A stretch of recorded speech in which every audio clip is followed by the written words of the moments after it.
Hello everyone. Welcome to अध्ययन अध्यापन। मैं निभा आप सभी का बहुत बहुत स्वागत करती हूँ और आशा करती हूँ कि आप सभी शिक्षकगण सुखी व स्वस्थ होंगे। तो बिहार विशिष्ट शिक्षक नियमावली 2023 का संशोधित रूप नियमावली 2024 जो कल ही जारी किया गया था और आप लोगों ने उसे पढ़ा भी होगा। अगर आपने उस वीडियो को नहीं देखा तो ज़रूर देखिए। और इस शिक्षक नियमावली की स्वीकृति मिल जाने से क्या जो शिक्षकों से ट्रांसफ़र के लिए आवेदन लिया गया है तो क्या उस पर क्या असर पड़ने वाला है, क्या वो रुक जाएगी या फिर शिक्षकों का ट्रांसफ़र नहीं हो पाएगा, इस बारे में हम लोग जानने वाले हैं। इसके अलावा स्कूल में जो पोस्टिंग की तैयारी है क्या वह शुरू हो गई है, तो ये भी बहुत ही ज़्यादा महत्वपूर्ण अपडेट है। दूरी के आधार पर जिन शिक्षकों ने ट्रांसफ़र के लिए आवेदन किया था तो क्या उससे उनको लाभ मिलेगा। इसके बाद किन शिक्षकों के ट्रांसफ़र पर रोक है तो ये भी हम लोग जानने वाले हैं। इसके अलावा जो प्रधान शिक्षक हैं जिनका डॉक्यूमेंट गलत अपलोड हो गया था वेबसाइट पर, उनके लिए भी महत्वपूर्ण अपडेट आया है। तो सबसे पहले हम लोग प्रधान शिक्षक के लिए जो यहाँ पर नोटिस जारी किया गया है उसको देख लेते हैं, फिर हम लोग सारी ही जो अपडेट है उसको अच्छे से समझेंगे। तो ये बिहार लोक सेवा आयोग द्वारा जो आवश्यक सूचना है वो जारी किया गया है प्रधान शिक्षकों के लिए।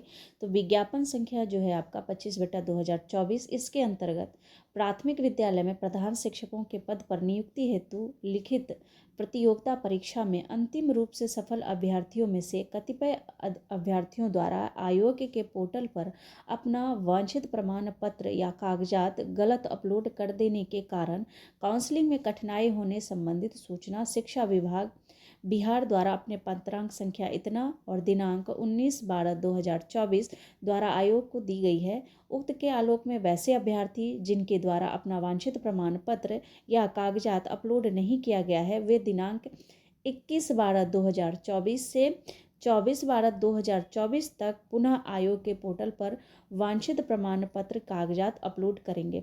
तो जिनका भी डॉक्यूमेंट गलत अपलोड हो गया है वो कल से यानी कि 21/12/2024 से 24/12/2024 तक आप इस पोर्टल पर अपना डॉक्यूमेंट अपलोड कर सकते हैं। अभ्यर्थी कैसे लॉगिन करेंगे, तो अपने डैशबोर्ड पर लॉगिन करने के पश्चात अपलोड किए गए प्रति जिस पर आयोग का वाटरमार्क अंकित है को डाउनलोड करना सुनिश्चित करेंगे, क्योंकि ये वाटरमार्क लगा ही आपको डॉक्यूमेंट वहाँ पर लेकर जाना है। तो जो भी डॉक्यूमेंट गलत अपलोड हो गया है उसको आप दोबारा से अपलोड कर लीजिए। और जिनका भी कोई डॉक्यूमेंट खो गया है, जैसे कोई डॉक्यूमेंट नहीं, यहाँ पर कह सकते हैं जिनका बहुत सारे शिक्षकों का जो यहाँ पर एडमिट कार्ड की बात करें कि एडमिट कार्ड खो गया है, तो देखिए जहाँ से आपने वो एडमिट कार्ड डाउनलोड करवाया था, अगर साइबर कैफ़े से करवाया था तो वहाँ पर भी जा कर के आप देख सकते हैं, एक बार ट्राई कर सकते हैं उनसे बात करके। इसके अलावा अपने फ़ोन मेमोरी को भी चेक कर सकते हैं। कई सारे ऐप हैं जिनकी वजह से आप जो डिलीट डॉक्यूमेंट है उसे भी आप दोबारा से रिस्टोर कर सकते हैं। तो अपने फ़ोन में जा कर के ज़रूर चेक करें, तो एडमिट कार्ड क्या पता आपको मिल जाए। तो चलिए, ये कुछ महत्वपूर्ण बात थी। अब हम लोग नेक्स्ट अपडेट पर चलते हैं। तो देखिए, क्या बिहार विशिष्ट शिक्षक नियमावली 2024 को स्वीकृति मिलने के बाद क्या शिक्षकों से जो ट्रांसफ़र आवेदन लिया गया है वो रद्द किया जाएगा या फिर उस पर कोई असर पड़ेगा? तो बिल्कुल नहीं। ट्रांसफ़र प्रक्रिया पर विशिष्ट शिक्षक नियमावली का कोई भी असर नहीं होगा। सभी शिक्षकों का समय पर ट्रांसफ़र सुनिश्चित होगा। तो यहाँ पर चाहे आप सक्षमता पास शिक्षक हैं या फिर बीपीएससी से बाहर शिक्षक हैं, अगर आपने आवेदन दिया है ट्रांसफ़र के लिए तो आप लोगों का समय से आवेदन हो जाएगा।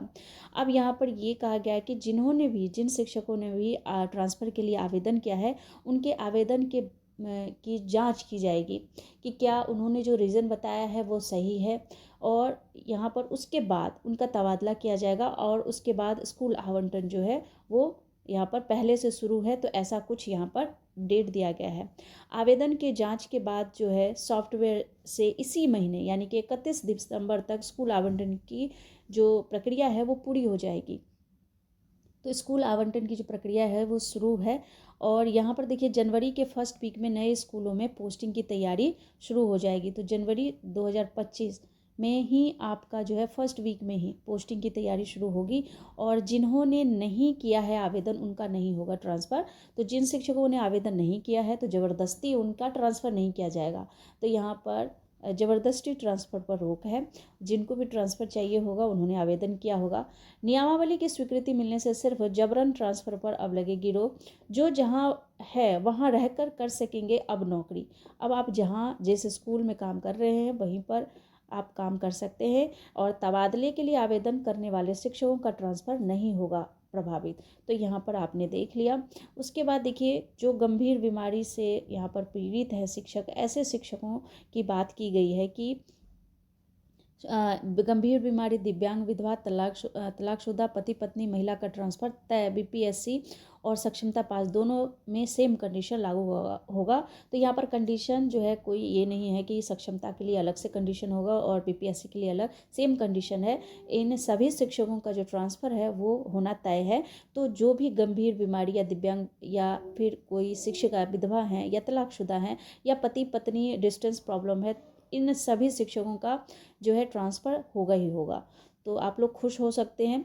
इसके बाद देखिए, दूरी के आधार पर सर्वाधिक शिक्षकों को ट्रांसफ़र का मिलेगा लाभ। तो यहाँ पर जिनको भी डिस्टेंस प्रॉब्लम है ना, उन शिक्षकों को भी यहाँ पर ट्रांसफ़र का लाभ मिलने वाला है।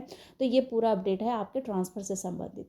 विशिष्ट नियमावली के तहत बहुत सारी बातें कही गई है, जिसमें ये बताया गया है तो कि 2 साल में आपको क्या करना होगा, सक्षमता परीक्षा पास करनी होगी। पहले 3 अटेम्प्ट था, अब 5 अटेम्प्ट दिया गया है। 5 अटेम्प्ट में आप सक्षमता पास करेंगे। उसके बाद जब आप एक बार विशिष्ट शिक्षक बन जाते हैं तो उसके बाद आप नियोजित नहीं रहेंगे। नियोजित पद से आप ऑलरेडी विरमित माने जाएंगे। तो इसलिए जो एक बार विशिष्ट बन जाएगा वो नियोजित वापस नहीं बनेगा। इसके बाद यहाँ पर बहुत सारे दंड का विधान किया गया है। और अगर शिक्षकों के खिलाफ कोई गलत कार्रवाई की जाती है, क्योंकि यहाँ पर इन्होंने कहा है कि अगर परिजन के द्वारा भी शिक्षकों के खिलाफ कोई शिकायत की जाती है तो उस पर भी संज्ञान लिया जाएगा। तो ऐसे में शिक्षकों को भी मौका दिया जाएगा, वो भी अपील कर सकेंगे, उनको भी 3 दिन का समय दिया जाएगा। ऐसे नहीं कि शिक्षक को कोई गलत ठहरा दे, और अगर कोई गलत शिक्षक है तो वो बच भी नहीं पाएंगे। तो ऐसे में जो अच्छे शिक्षक हैं उनको परेशान होने की ज़रूरत नहीं है, क्योंकि आपको भी समय दिया जाएगा, आप भी अपनी बात रख सकेंगे। ऐसा कुछ यहाँ पर प्रावधान किया गया है। तो कुल मिलाकर देखिए, अभी तक यही अपडेट है। कोशिश करूंगी जो विशिष्ट नियमावली जारी किया गया है उसका कुछ जो पार्ट महत्वपूर्ण है उस पर मैं एक और वीडियो अपलोड कर दूं तो ज़्यादा अच्छे से क्लियर हो पाएगी बात। तो अभी तक ये अपडेट है। आगे कुछ भी अपडेट मिलता है तो बिल्कुल आप लोगों को सूचित किया जाएगा। तब तक के लिए आप लोग अपना ध्यान रखिए। Thank you and thanks for watching.